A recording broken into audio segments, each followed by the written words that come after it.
or welcome back. I'm your host, the one and the one and the only Alex. I cannot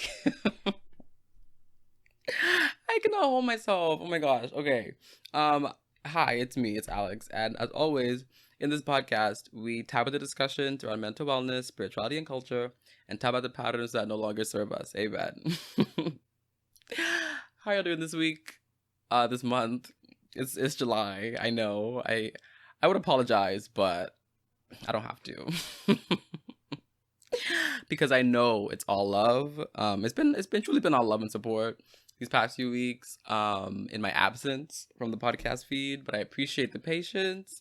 I have been resting and also developing some new ideas, figuring out the trajectory for this year as far as I can plan it. So that's what I've been up to. I'm trying to get back on a rhythm with the podcast. So once again, thank you for your patience. But other than that, I'm doing really good. I have been playing video games. Actually, we have to talk about some stuff. So last episode, we talked about wealth and like redistributing it. It was kind of it was a Black Love Journal session. So we talked about Black love, self-love, and how part of that should include maybe this idea that we are more wealthy than we want to believe we are. But anyway, the tap out for last week was, or I guess last episode, was my issues with playing video games. Update. I like to update you on my own personal growth sometimes. I've gotten better. I started playing other games that I usually haven't touched, and I'm actually not that bad. What I'll do, because I mentioned being really bad at like boss fights and like fighting in general. Like I'm just not that kind of person. But I want to be tough in these streets. And so what I do now is I'm just trying, I realize now I'm just trying to perfect like being stealthy and like sneaking around things and like, because that's being smart, okay? I don't have to beat everybody. I just need to get to where I need to go to pass the level, okay? So that's what I've been doing, is trying to practice my stealthiness and my sneaking around, but sometimes you can't avoid it. And I get so scared, but it's fine. I'm getting better. And the more I do it, the more I realize that it's very irrational, because when I was younger, I could play anything. It was fine. But now I'm just like super afraid of like failure. But being more comfortable failing in the video games will help me. This is my theory, at least, but hopefully will help me translate that to like life experience and like on my path and stuff. So anyway, that's why I'm doing all this. But I say all that to say my dreams lately have been about the video games. And so if you didn't know this, my dreams this year have been very specific to what is happening on that day before I go to bed. So if I go somewhere for the day, like the park, I will dream about the park that night. Like I don't know why this year it's been like that. It's the first time ever. It's been so salient and so quick. I know that on a psychology level, like dreams help us to kind of consolidate and repackage our memories for us, and as we sleep it kind of helps us to like reorganize stuff and like, you know, like that, like the download almost of like our memories and from the day. But I think me knowing that is influencing how I dream, what I remember from my dreams, at least, because I'll be playing a video game like the strategy war game type thing, and when I'm dreaming, I'm in war. Like I am fighting a battle. Like it is stressful because because it's not me as a character. It's Alex, and you see I'm like just Alex because it's just me. So I don't feel like I'm very powerful to be in no army, and so I will be in the heat of war in my dreams, and it's just Alex that day. So it's not a good time.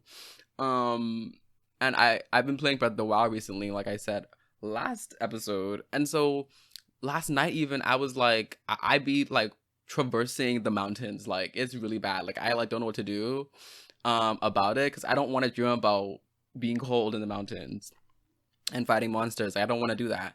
And so I've been meaning to start to try.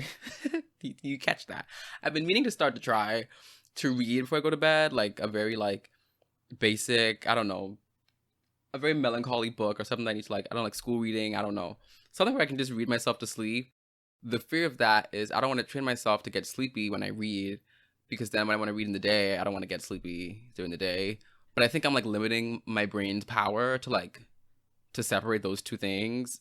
So let me know if you guys read when you go to bed and how it helps you out, because something has to give, because I can't be dreaming about this anymore. This is really stressful, because but I want to play video games in the night. That's when I go play video games, and so my brain will catch what's happening right before I go to bed.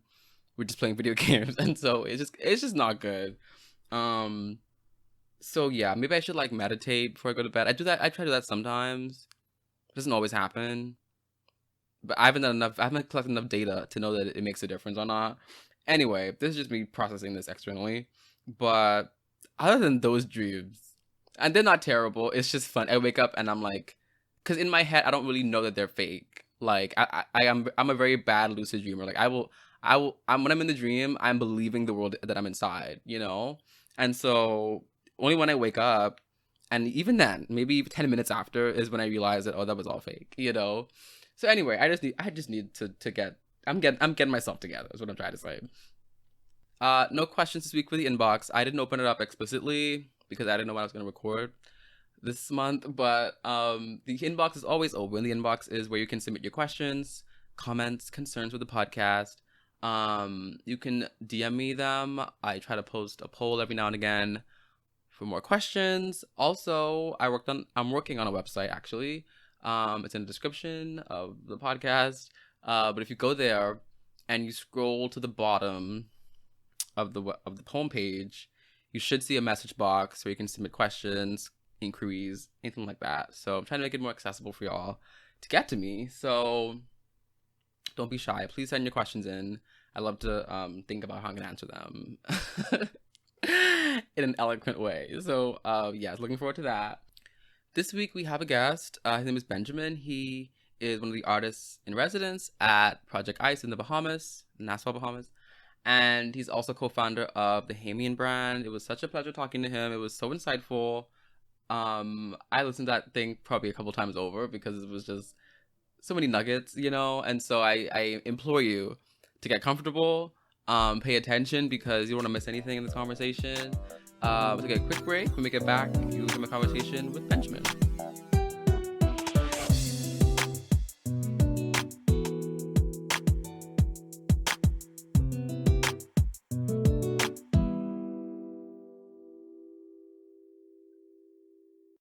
All right, it's time for the tap in, and this week we have a very special guest. I'm joined by a facilitator, a practitioner of the culture, if I can co-opt those terms. He goes by many different roles, many different names, but today I'm calling him Benjamin. So hi, Benjamin. Welcome to the podcast. Thank you for having me. It's a pleasure to be here. Yes, thank you so much for coming. To start us off, can you just let people know who you are, what you do, all that good stuff? Sure thing. So I am a Christian artist in the Bahamas. I was born here. I grew up here. However, I have always had some type of debate about what my culture was or who it is that I identified as culturally, especially living in a very cultural place as the Bahamas. So as I grew up, I gained more of a passion for just creating spaces that help support expression and help support creativity and help support community. And that's just looked different ways throughout school and college and now being an adult and working. At the current point in time, I work as an artist in residence in Project Ice. So what I do there is just facilitate community, facilitate creativity, and help develop the ecology of the space. So the garden and the environment, the buildings, the structures, all of those things I help oversee. So that's a little bit of a background of me. Thank you. I like that word ecology you use. I mean, you were referring to like earthly ecology, but mentally I went straight to like a social ecology. So we might get to that later. But we've had brief interactions before, but I haven't had the chance to like talk to you on like an intellectual level. So I'm very excited for this conversation. Um, so whenever I have like creative people on, so like musicians, artists, different kinds of creative people, I tend to always ask this question just because I think I'm maybe personally always trying to figure this out for myself. But um, I would say for a majority of people who are living, who exist today, right, use the arts as like an escape or like the one day out of the week where they can like, I don't know, escape from their normal living, quote unquote. And it's usually a core part of their like self-care routine, their like how they just maintain themselves as people. And so I always wonder for artists, what is it like for you to create, right? But also do it in a way that's like advantageous for your career, but also just for your own personal growth. Yeah, so I think what you just mentioned, having it be helpful for your career and personal growth, is really just all about sustainability. Um, when you're young, you need time to play. So time to do sports, time to hang out with your friends, time to relax, time to play game, do whatever, you know. As you Mm-hmm. get older, you lose a lot of those freedoms, and because you have less time. So because time always on you, and you have so much pressure, just as an individual, to make money for yourself, for your family, follow your responsibilities. It's easy to lose time when you have that chance to just, play or have fun. For a lot of artists, their practice is the foundation of their sustainability. So they have some type of passion in their Mm-hmm. practice, which could be, as a visual artist, you could be painting. Um, as a photographer, you could be doing cinematography of wildlife. As a musician, you could be DJing or making beats. These are things that people just have a natural passion and habit for. But see, as you get better at these things, the time is important. So you have to sort of transition your love of things into a discipline for those things. Mm-hmm. So a serious commitment to the progression of those things, because they are sort of like the foundation of you, similar to like an athlete, right? So I was telling someone recently, man, like LeBron James, this way you've been playing ball for 20 years, right? For him to be successful for that long of time, he has to take care of his body, and he has to invest in his body, because anyone could play basketball, but to play basketball for 20 years and sustain that level, you have to invest in yourself personally. So artists are no different. Artists have to take time, especially myself, take time to prioritize the things that make your practice solid. Mm-hmm. So if you know it can take you as a painter 40 hours a week to put in one really good piece of work, you have to see, is that sustainable to do 40 hours? Maybe that 40 hours has to get stretched over a month. But if you have a client, you have to be able to express to them that, like, hey, this gonna take time, but what you're receiving is worth it. And it can always be worth it once you put the time into it. But you have to learn how to balance that practice. That practice, that's the biggest word, is the artistic practice, like as simple as spending 10 minutes every single day on something, you know, and just allowing that to build and develop and get better, turns into you being able to do that for an hour, and it being worth a lot more value, not only to yourself, but to other people. And then if you're making revenue from your art is just reinvesting back into itself. And art ain't really no different from any other type of business. People like to get it confused. Like, no, Mm-hmm. everything is still a business at the end of the day, because a business ain't a bad word. That's just something creating value. So in the same way, a chef have to look at their business and be able to create good food on a regular basis to sustain a certain clientele and still keep themselves balanced. It's no different from someone who got to build a piece of furniture and sell that furniture and that have a certain price. And that ain't no different from somebody who doing something as simple as making a song, which is 3 minutes of your time, or painting, which sometimes is only like one moment So you only have one impression, Yeah. So you have to treat it in a certain way that if something have to be worth a lot, have to be worth its time, then you have to put a lot of intention into that. You have to cultivate that over time. You have to practice that. And then you could get to the point where you really could stand on your own. Because I can tell you now, a lot of people who making things creatively, they may not be able to sustain themselves for 40 years, for 50 years. You talk to a lot of people in the Bahamas who are like, hey, when I was younger, I used to be in arts or music. And Yes. then Yeah. when they get older, they just like, I don't know why, I didn't have time to keep that up. Because it ain't easy. There's a lot of responsibility, but in your responsibility, you gotta find something to dedicate as a practice if you wanna make it last. You could have fun and do something once or twice or for a week or for a month, but like if you want to do it for 20 years, 30 years, 40 years, which is possible, you just have to be committed to it and viewing it as like this is who you are regardless of how it goes, because Mm. you ain't really concerned for just one person or 100 people. You concerned about what your art could do generationally, and you don't have to think like that if you don't want to, but if you do think like that is your art, then it will be much easier to sustain it for a long period of time. So yeah, that'll be my answer. Mm. Yeah, I appreciate that diving into your relationship to your work. Maybe not your work, but your relationship to art and like the art you create and art that you see being created around you. I think it's definitely hard. I would say it's harder, but it's definitely like a certain type of hard in the Bahamas to practice art and be an artist because I think it is viewed as like play. It is viewed as kind of like recreational. But like you said, like it can be it is just as valuable as other types of business, other types of work, other types of revenue, sources of income.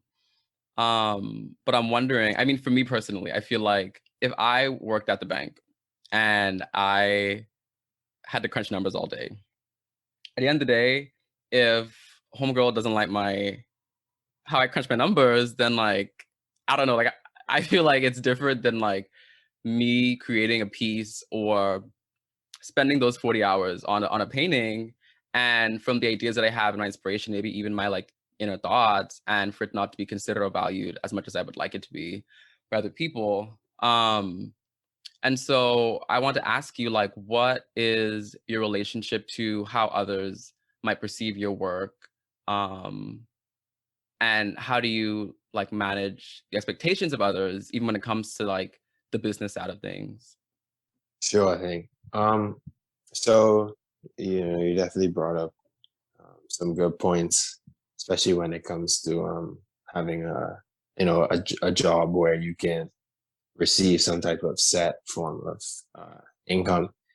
And I think that's a very valuable point because I wouldn't necessarily say that you have to only do art.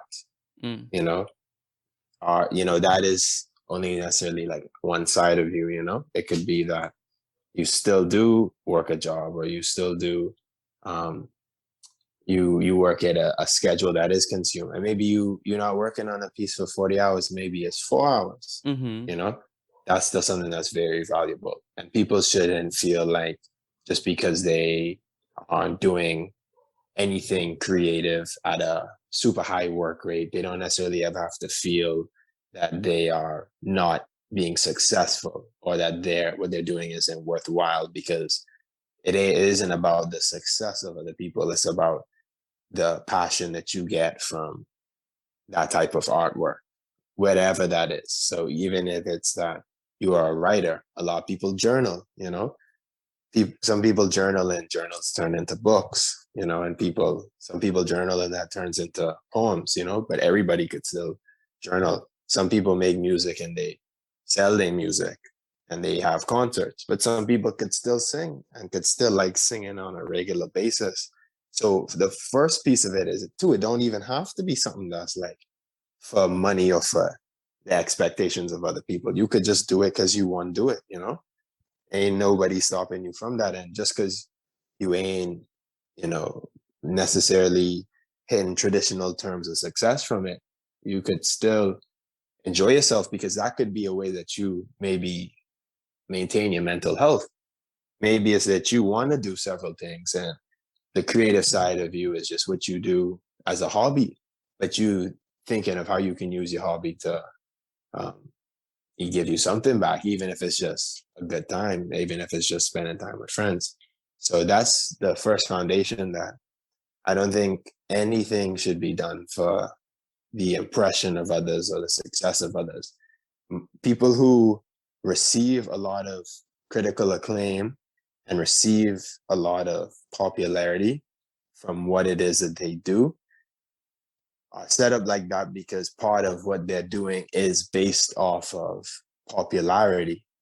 So, there are some people who are not popular whatsoever. They may not have a lot of clients, they may not have a lot of business in their art, but they may have 5 patrons that will always buy their art. That could be their family for all they know. So nobody even know there's big art. It could only be them 5 people, but they still either making money from it, or even if they're not making money from it, it still don't matter because they still doing it, they still practicing it. And like, I talking about this in a very abstract sense, but you could relate it and specify it to any specific like discipline. That could be if you could DJ. You could DJ for an hour every single day and enjoy yourself. Like my brethren told me the other day, he have a friend who is just roll a joint, burn, and just make a mix. And he's be turning up just by himself. But he's just like making mix, and then he'll drop them, share them with his friends. That's something that he could just do as a natural passion. He don't have to get paid to do that because he just loves doing that. Mm. But if he did want to host a party, or if he did want to DJ at someone else's party, he can make money from doing that. Now, he don't have to be the most popular DJ. Maybe he only is DJ for one party, but that one party every year, he can make $80,000 from it. Mm. Where somebody could be DJing every $100 party and everybody know them.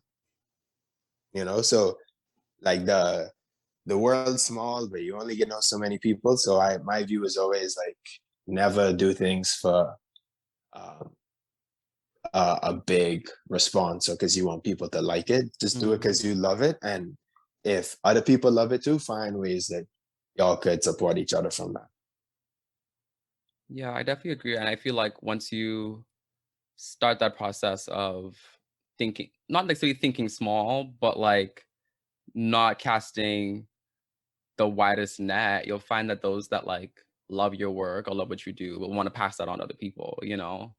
And those are the best, I think, connections to build because it's based off of like a genuine interest, right? Versus like having the best marketing strategy and all that stuff. So I definitely agree. So I don't know if I feel like you're an ideas person, like a very abstract thinker, like you said. I'm also very abstract, I guess annoying to myself sometimes. I bet my friends are also very annoyed.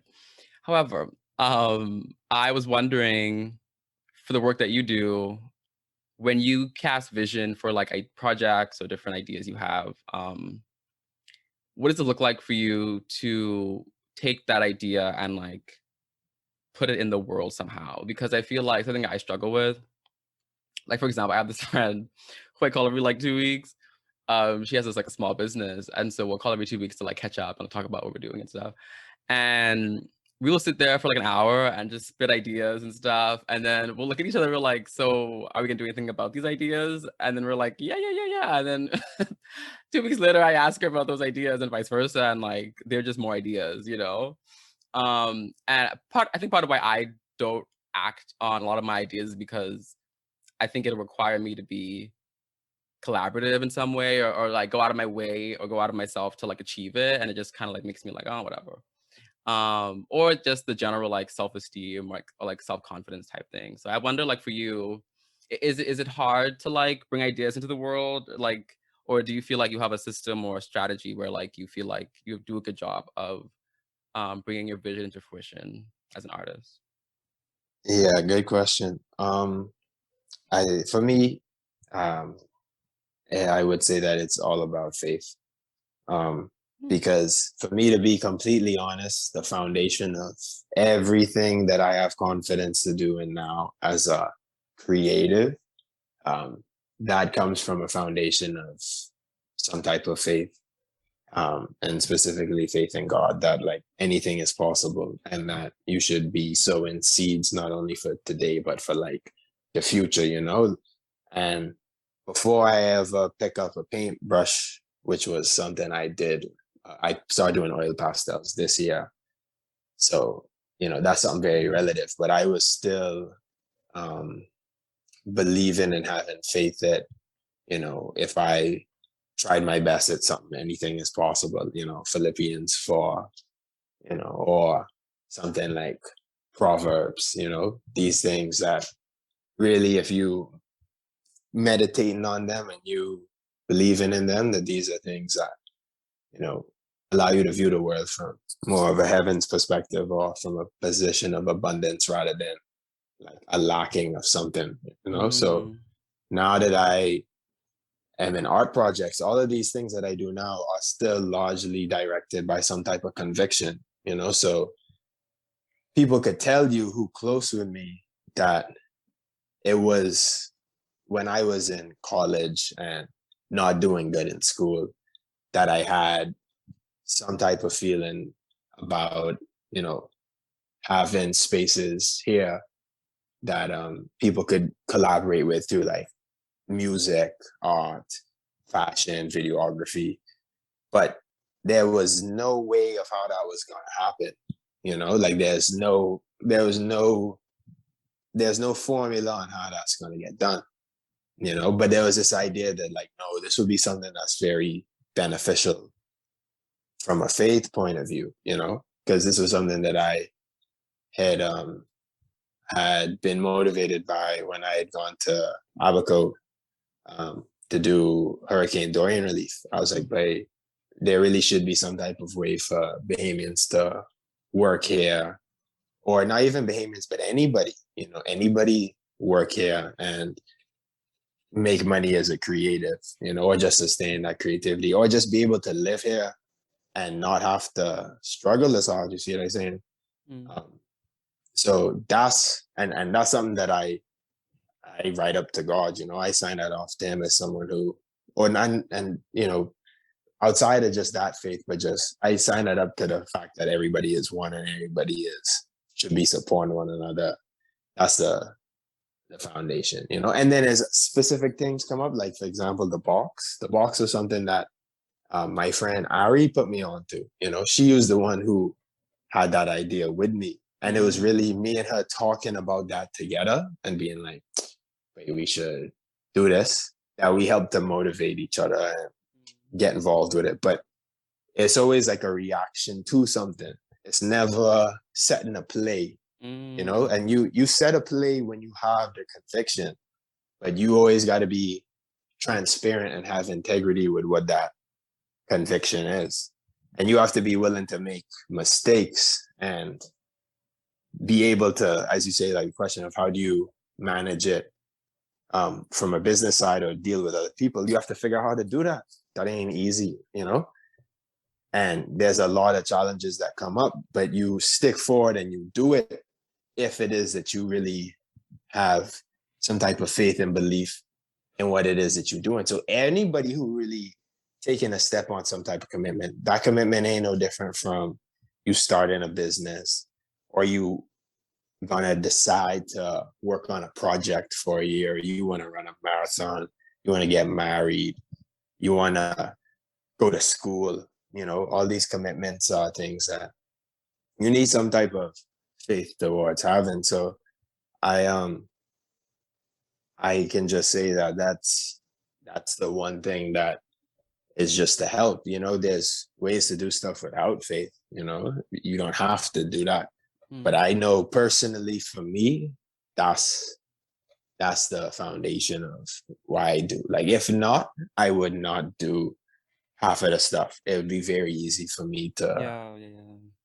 to do anything else. It's very difficult, but it also is something that isn't extremely difficult because over time of having faith, you're able to build up that support system. So it ain't that you on an island dealing with Mm, this by yourself, because nobody is that, you know. So in the same way, if you want another example, if you want to start a restaurant, you know, even if you a chef, someone gotta be the general manager or the host at a restaurant, you know. Or if you want be a bartender, you know, somebody gotta bring the people to the bar. You know, you can't do everything. So be transparent in what you want to do and who you want to be, and then be able to be transparent and honest and open and fair and just with other people, and you know, be able to admit your mistakes, because for real, it's a lot of mistakes and it's a lot of ruined expectations and a lot of disappointment on yourself and for others' parts. A lot of failed attempts, because it's mostly failure. Like success mm.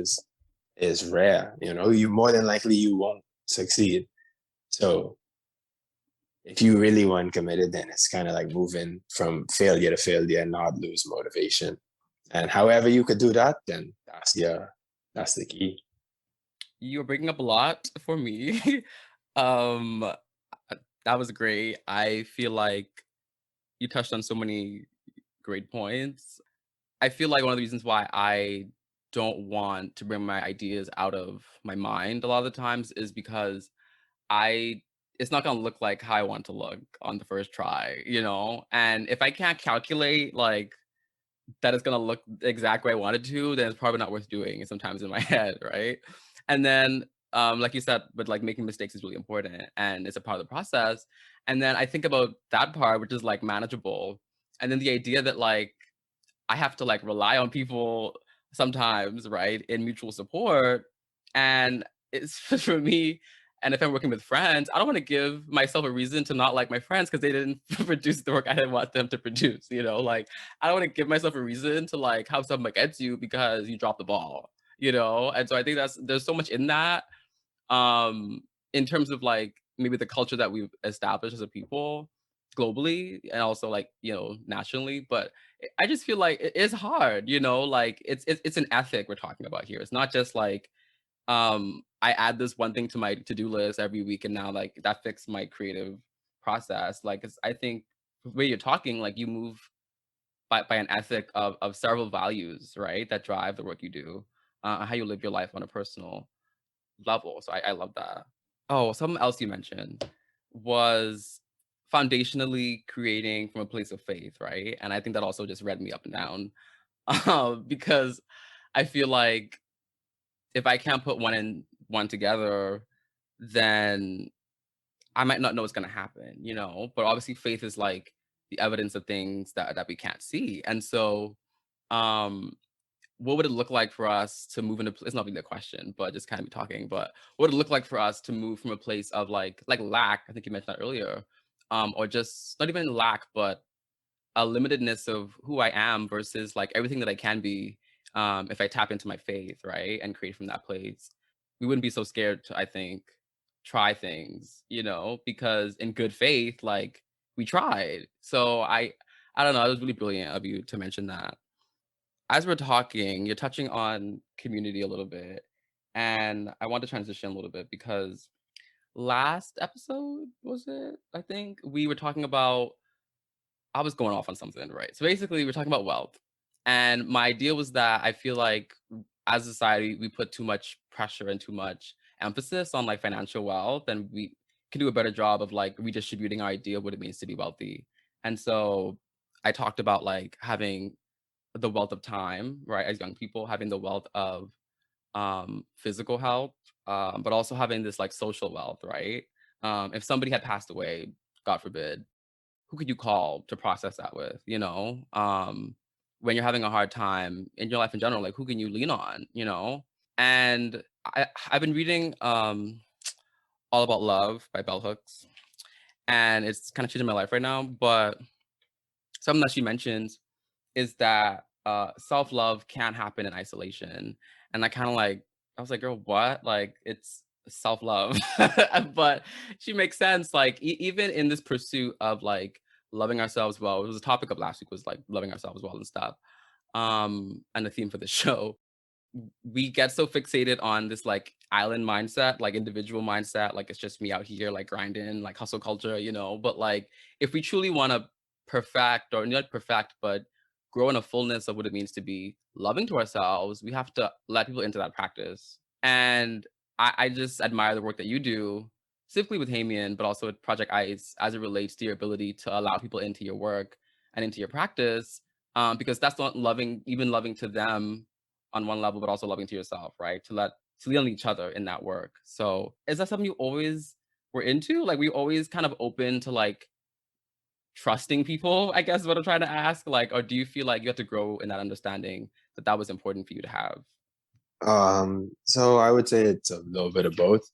I growing up, I was a only child, so I didn't have any siblings, which was like on one side it meant that um, I enjoy being around people because that was a blessing to have company. But then on the other side, it's like it could also sometimes be lonely. But yeah, I think that's kind of what allows it to be healthy is just that kind of fact that I grew up only having to rely on myself, and I always would have friends and family that were very close to me and that I really cared about. But then I really definitely valued them because I also understand me as a person. I can't always survive on my own. I'm nearly as strong as I might think I am. If it's very easy for me to get sad, it's very easy for me to get hurt. It's very easy for me to lose money or have some bad event happen in life because life sucks. A lot of bad stuff happens. So from young, I known like, hey, it's important to try and be transparent with people. And I notice, you know, when you do position yourself where you have healthy relationships, those things really are valuable. They like gold, to have someone who you could talk to about how you feel, or you could talk to about life, and it's mutually given. That's very, very valuable. That's that he's talking about wealth. That's real love. So I I ain't always the best friend to people, but the people who I am close with, I really try and take the time to humble myself. And sometimes it's hard because you human at the end of the day. You ain't always gonna see eye to eye with people. But even if you don't see eye to eye with someone, you should always have the love to forgive them and be understanding with them and try and communicate well with them. Um, and if you do those things, then hey, hopefully people stay strong. People is people, and people really only care about themselves at the end of the day. Everybody, because we gotta survive. But we understand at the same time, even though we all is separate, all us is one. And again, that comes down to faith, or looking at principles that we may not hear about as much in the Bahamas, but like in Jamaica, you hear a lot about Rastafari and like these ideas of unity and community. It only really so alien to us because we have such a isolated and separated culture. But if we take time to educate ourselves and liberate ourselves and understand who it is that we come from as people, ethnically, but also historically, we understand that this in this world, everybody going through the same struggle. So because of that, we need to care about each other in the struggle. And if it's hard for you to do that with other people, then that's okay because it's hard for everybody. But if you're able to, at least commit to forgive and let life continue to move and still flow and love people for what it is that they are and not necessarily always what they do, really treat them like family, then y'all able to go through difficult times together.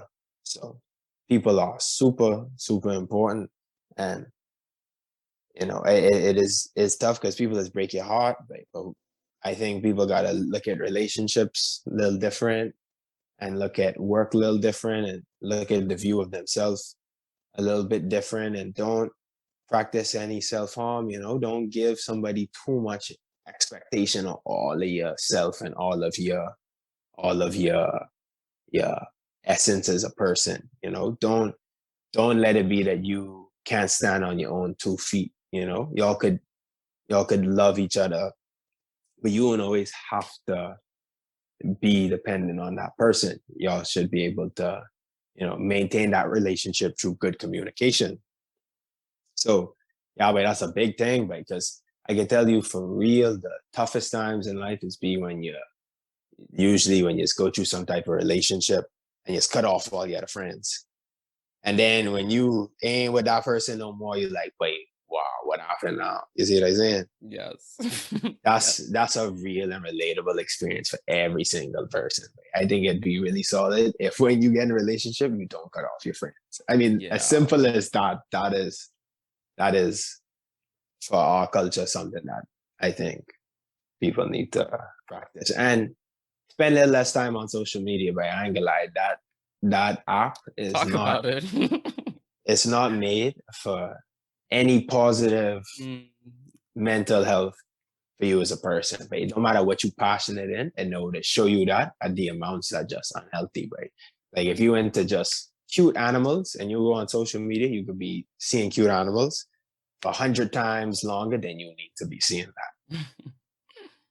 So people, yeah, that's a real thing, right? Because that's the biggest thing, right?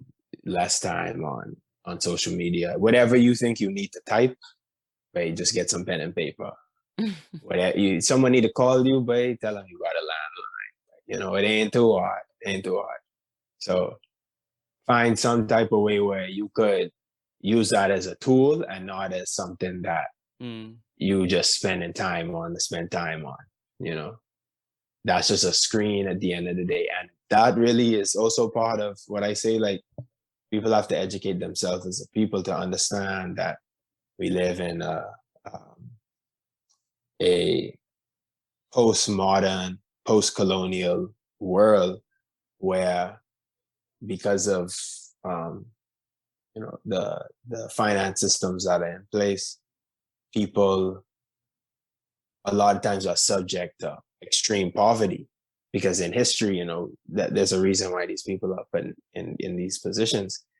And the advertisement and the things that get pushed in front of us so much, like, just for example, think how much advertisement you see if you go to, a fast food drive-through, or you see a commercial or you see a billboard, all these things are trying to sell you something. They're trying to get something from you. People think IG is something that, or any app is something that's free, but really they making a lot of money off of that, because they have people time. So you got to protect your time, and you gotta practice some type of self freedom, be able to walk and not be bound by anything. And that's why, we mentioned ecology earlier.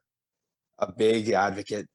I am a big advocate for nature and spending time in nature. And if we were really educated on what we had here in the Bahamas, we would completely change the way that we viewed who we are as people. Because I could tell you, if people just knew all the plants that was in their yard, they could understand that, like, they could be making corn just from, or even not even corn, they could be keeping themselves alive just by growing them certain things, So that's the the biggest thing. Even though I can always criticize social media and be critical of the stuff that even I am addicted to and I can't seem to get away from. On the other side, nature is definitely the answer. Take some time to just go to the beach, go on walks. If you in the Bahamas, take advantage of it. Go walk on some paths, go do some running, be a tourist for a day, do something to just enjoy the natural beauty of what's always around us, because that is helped too. By some people wish they was in the Bahamas right now. Most Bahamians overseas wish they was in the Bahamas right now, especially if there's something going on with violence or weather or lack of opportunity. So that's how it is. That was really good. One thing you touched on was I mean, I think overall, as I'm trying to like summarize some of that, like I think we have a really hard time, especially as young people, thinking that like the best things for us and the best things in general are like, outside of us or like somewhere far away or somewhere that like we have to walk like attain or like work towards. But I'm one of many people who don't appreciate what's already around me, and I think that that's what drives a lot of my addictions, a lot of my ruts as a person is just like because I'm not getting to where I think I need to go to get what I think I should have while not even taking the time to assess what's already around me as a person. So like I think just like you said, the practice of being in nature or being intentional about thinking about nature, even your backyard, like you said, because I can tell you I can't name one thing that we have in the back there. But those things could be adding to my life, and just being present, in general is so important. Um and I think that back on community a little bit, I feel like social media, especially for our generation, I hate using that word sometimes, but our generation, like it has kind of watered down in a way, like what it means to be there for each other, or be present. Like if somebody follows me on Instagram and vice versa, like and we're mutuals, like we technically may know each other, but like we don't necessarily have a relationship. So I think that like back in the day, like they didn't have like if you wanted to know how someone was doing, you have to get up, leave your house, and go walk and see. But now we have this assumption that we know people are doing because they're active on social media, but that's could be the complete opposite of what's actually happening, right? So for something like HAMINAN that started last year, I believe, where you had people on Instagram, right, connecting and like something as simple as like taking their photo and putting some like design on it and restructuring it and like collaging it right for people. Um, I think even in a time that we weren't allowed to be intimate in ways that we would have wanted to and ways that we usually should as people, you and your team or whoever was a part of that were able to kind of create an environment where people could still feel like known by each other. Um, and even having those conversations you had on like Instagram Live and stuff like that was so cool to see, even in a time when it's not the ideal to be as active on social media. Like we're there anyway, to see what's happening. And so to have a space where people can feel like they're a part of something is just so was just so valuable for me and also people I think who were like interested in being a part of it in some way. I had a question, but I'm trying to like get my way to it. I guess the question is how intentional like was that during that time for that to have happened the way it did? I feel like as even as Bahamians, young people, like we all kind of know each other, but we don't necessarily claim ourselves as something all the time, especially when we're like abroad and stuff. But that was definitely something that I saw a shift in on our social media culture here is just like being able to like attach ourselves to something and call ourselves something under just somebody wanted to make that space. It wasn't like millions of dollars put into that, project. It was literally just like an invitation. So how intentional was that during that time for that to have happened? Okay. Yeah. So thank you for asking. So it was interesting what was going on during that time. I guess I can tell the story of what had happened. That would have been during the first lockdown. So I had just come back a week before for spring break, and I decided to stay. Um, and that was a time to put it in context. I had been doing Hamian now at that point since November 2019, because before we dropped and launched Hamian in 2020, I had already posted 300 photos of the Hamian edits on the first social media and got it up to like 600 followers without following anybody. This was just from just posting a photo. And then when I came into 2020 and we launched Hamian Magazine, we then just became intentional with the schedule. It was every single day, got to get up 5 a.m. and make the post for the day and just do that every day. Make sure it dropped by 3 p.m. So for the whole 3 months leading up to that, there's some 40 plus magazines that drop music features, uh, photography features, uh, you just collabs. All of that was just putting in work. It was no other way than that. We was just working every single day, making content and trying to get that content out there. And that was back when I was on calls with Geo and Chewy and all these people just talking about all these hopes and big ideas that we have, and baby, we just gonna put in this work. And we felt like we was doing something cool at that time, which now is like nothing compared to what some people who was collabing are doing. So when we came back and everybody linked up back in Nassau, we was like, well, we got to keep it going. Before the lockdown, we had HAMINAN Table Talk at the Nassau Night Market, which never dropped. We have including a lot of stuff that has never even gone out to social media. It's just stuff that happened and we documented. So when we did get put in lockdown, there was no change in schedule. Stuff still had to get made.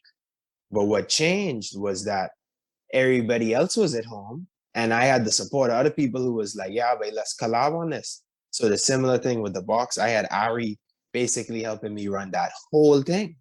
So it was me and Ari behind the scenes. The whole concept was, okay, I could talk, because I know how to be able to speak to people and, really try and have a nice conversation and facilitate that and really be able to show people what they involved with. And Ari was the person who knew how to put in that work and get things done and connect with the people. So it started with just 1 week of like, hey, let's just send out an invite to, I think it was a lot of people. It was over 30 people, but we knew every day we wanted to bring on 5 guests. So we just put out the template. We wrote down what it was. We wrote out the emails. We sent them out to the people.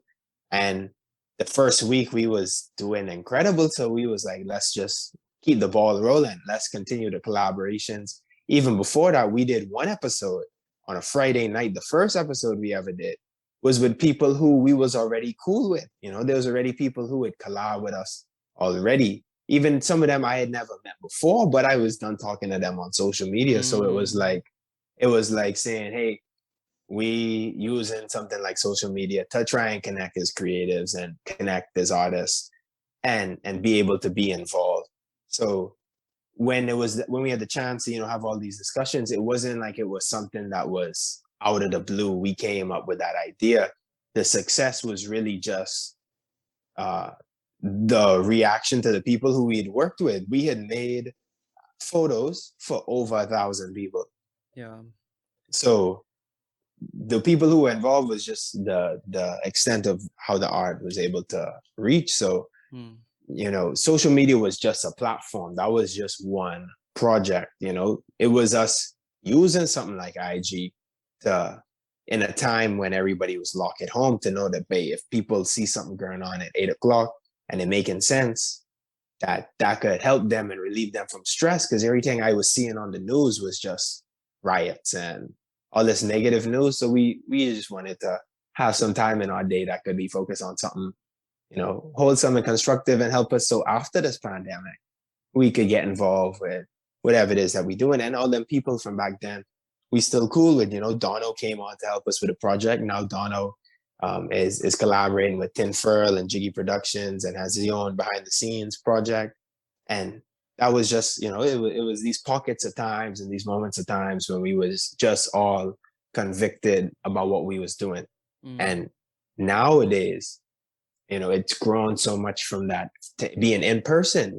I have not posted on those social medias in that same way since then, just because that would burn me out. The only way I could do that is if everyone was on a lockdown and we was at home for 8 hours a day. Yeah. So that was really just a response to what was going on at the time and trying to just have a conversation about what we could do to, keep ourselves entertained and keep ourselves motivated.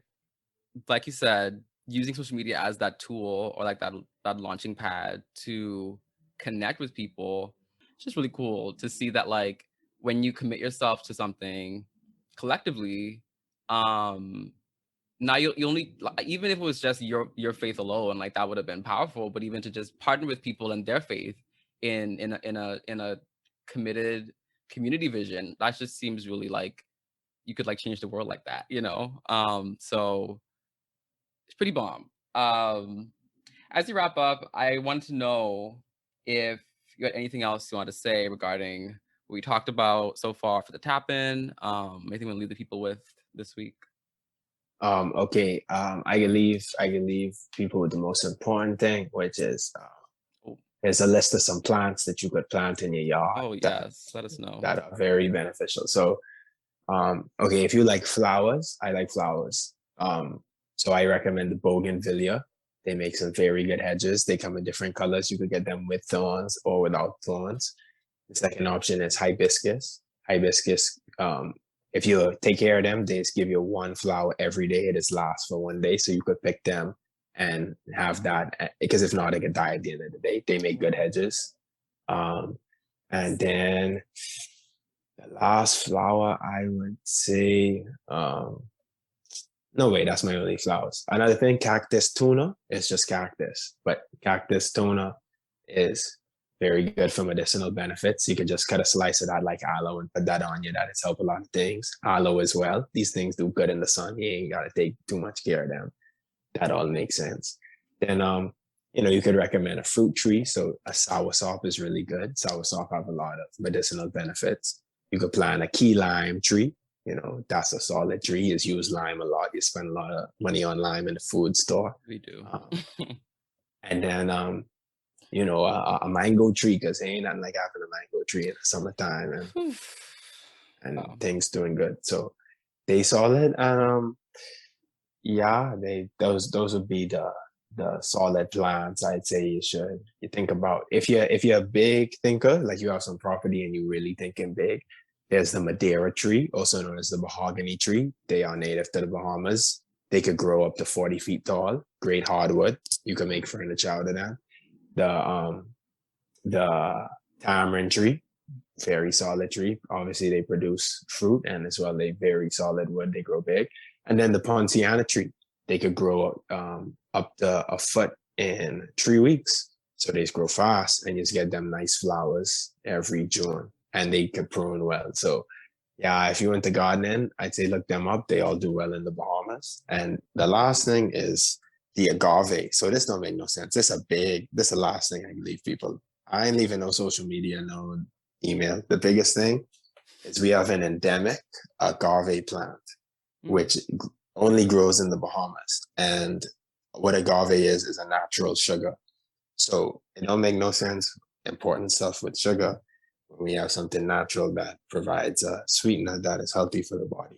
And they grow very easy, just like an aloe. So if someone want to do some research and look into agave, I would say recommend doing that. So yeah, that's all I have to say. Thank you for that. I took my notes. Hope y'all took y'all notes. I'm gonna take a quick break. We will be right back for the tap out.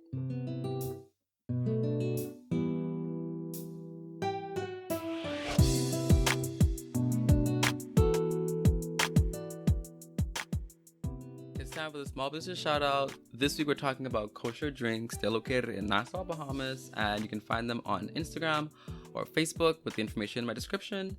Their goal is to provide you with natural, affordable products to keep you on your health journey. As we know, on this podcast, talk about taking care of your body a lot, and whether or not we do that, it's important to know how you can. And so, if you're interested, they do deliveries and also pickup orders. Yeah, I mean, what goes in is so important, and I this is me talking, and I don't do that often. We should be supporting small businesses where we can. And so you can find the information down below in the description.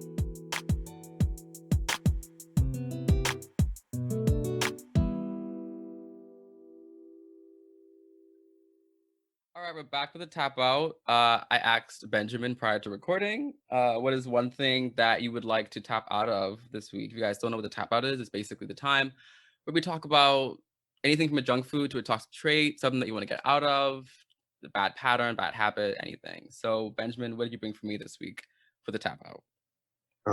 I would say my tap out is I want to tap out of not making good eye contact. Oh, like with people? Yeah. Okay, I guess same. Is have you done that like all your life? Is it something that you like really, really struggle with? Um, no, it's just something I'm more intentional with now. Yeah. Do you feel like you know? Because I'm a psych person, so I'm gonna say, do you know where it comes from, like where it stems from, or do you feel like it's just kind of like just a bad habit, like just something you need to get out of? One or two things. One, it's being tired or Mm, like distracted if a lot going on. So yeah, but it can be very socially overwhelming sometimes when you work in a long day or you around a lot of people, and sometimes you're just tired. And then the other thing is, which is a part of that, is when you're tired, you can really listen as well. So mm, if you're having quality time with people, you should be able to really give them all your attention. And sometimes that's hard when a lot of things going on. So just give it more attention, I guess. I agree with that one. I feel like I could do a better job of that as well. I usually don't do my own tap outs with the guest, but before I want to do mine, but I want to know before I do it, if you like Beyonce at all, or do you respect Beyonce? Yeah, I respect Beyonce. I like her old music. Okay, that's all I need to know. Before I just make sure you just weren't like a Beyonce hater, because that's my tap out this week. Very rarely, because we always tap out ourselves. This is a rule of thumb. We always tap out ourselves more than we tap out, other people. But this is like my second tap out for other people. And so my tap out this week for people who just talk about Beyonce, like can we leave Beyonce alone? Like I can't. I mean, there was this. I'm not gonna mention the person because I'm not gonna even go there, but there's a person I guess recently that talked about Beyonce and how like she can't sing, and she's someone of like actual musical caliber. I know Dionne Warwick also said some things back a few months ago, but when I'm talking about Dionne Warwick, we're talking about the Beyonce haters. I'm just tired. Like it's pointless. Like I think people do it because they like don't because they know she's kind of like inaccessible to them, so they can just say whatever. But like, it's insecurity to me. Like Beyonce has done nothing to you. She only can add to your life if you want her to. If she doesn't, then she doesn't. Like leave Beyonce alone. And this is coming from somebody who like really likes Beyonce. Um, and it bothered me this time. I don't know what happened this time. I think they mentioned like her singing, and I'm like, shut up! Like we know Beyonce can sing, so you taking the time to talk about Beyonce can't sing, and then after that trying to like defend yourself. Like I just had to tap out the Beyonce haters because I don't know when the next episode is gonna be. Because by the time I say this, it's gonna be like really too late to talk about this. So I just need to say leave Beyonce alone because it's not even about Beyonce because she doesn't need me to defend her. It's about like expending energy on like hate and other people. It's pointless. I'm tired of the Beyonce slander because it serves no purpose. Um anyway, that's it for this week. Thank you so much, Benjamin, for coming on. Yeah, but respect. Take time. Don't let time take you. Thank you again to Benjamin for coming on the podcast. It was so insightful. I got so much out of it. I don't know about y'all, but I I was like taking notes like during the conversation. It was that good. I would love to hear what you guys thought about it. Please let me know. Any leaving thoughts you have, what stood out to you, because it was really good, and like I said, I got a lot out of it. So, I would probably talk about it more in the newsletter actually. So if you want to follow me there, you can sign up with your email for free. The description, there's a link there you can click, and it'll take you there, whatever. Also, really, really side tangent, but I think I mentioned this in the episode, but I have been reading slash just finished All About Love by Bell Hooks. Amazing book. Definitely I have to like reread it like very soon because it's just so much things that I like feel like I missed, and it's just a great take and a great unpacking of what it means to be like loving and be loved and have love in your life. And so amazing book. I'm gonna probably talk about that as well in the newsletter. So get signed up if you haven't already.